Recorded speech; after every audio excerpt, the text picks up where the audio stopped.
Good morning, welcome back to another video, and today we're going to be going over the raid of the Throne of Thunder. Let us begin. Okay, so today when we're going over towards the Throne of Thunder, there are a few things we need to bear in mind.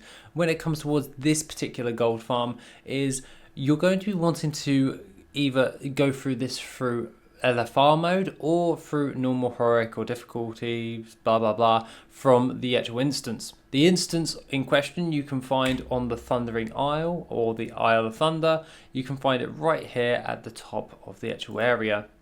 That being said, if you want to do the LFR mode, you'll want to head over towards the Mogashon Palace and speak to the Law Walkers there in order to enter the actual LFR mode. Now, particularly, I like to farm this on LFR as I just generally find that a lot faster and easier way in order to farm this up.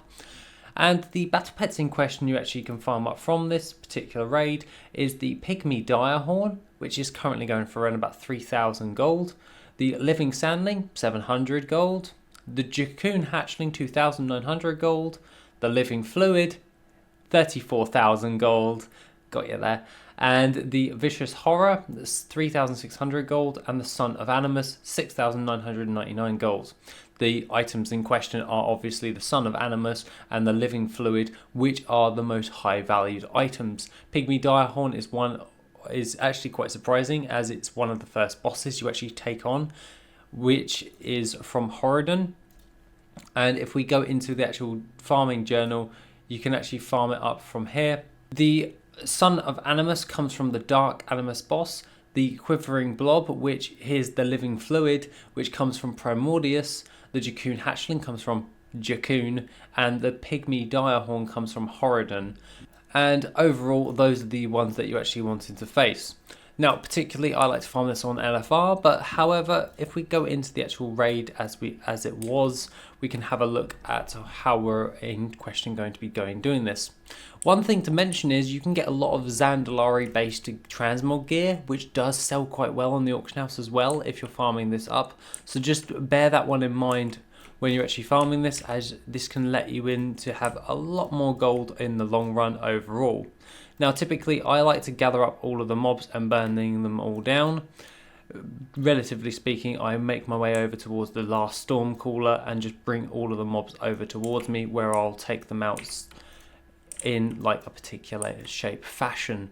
That being said, when it comes towards just taking out all of the mobs, some of them do have spawns, however, but mainly we're just going for the bosses, and if you get a nice piece of transmog, you can sell that on the auction house as well. Overall, this is one of the easiest ways in order to actually farm this up, as taking out all of these bosses doesn't take you that long, especially now while we're in Dragonflight, that you can literally take them out with no time at all.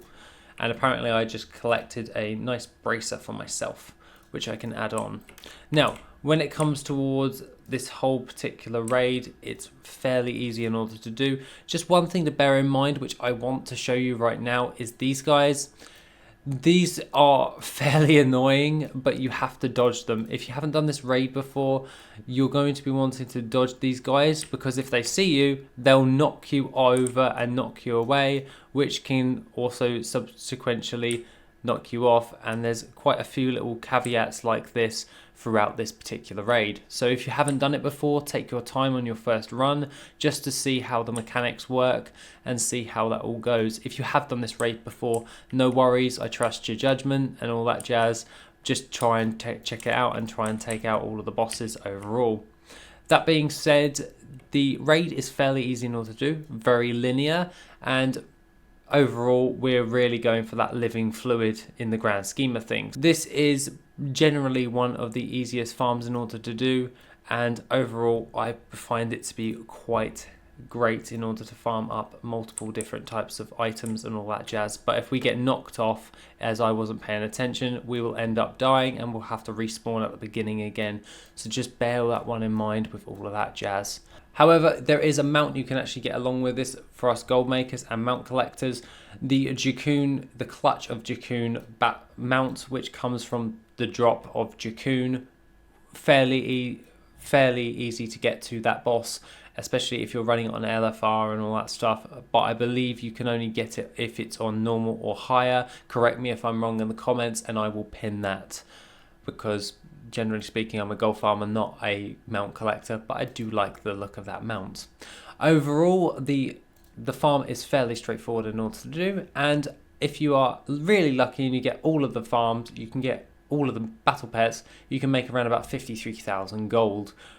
However, in general, you're probably going to get only about 2 or 3 in one run from this actual raid. So if it's best done with an old army in general, and overall, over time, I've generally enjoyed farming it on the actual island and going through that instance to just increase my chances of getting a hold of all these battle pets instead of using LFR all the time.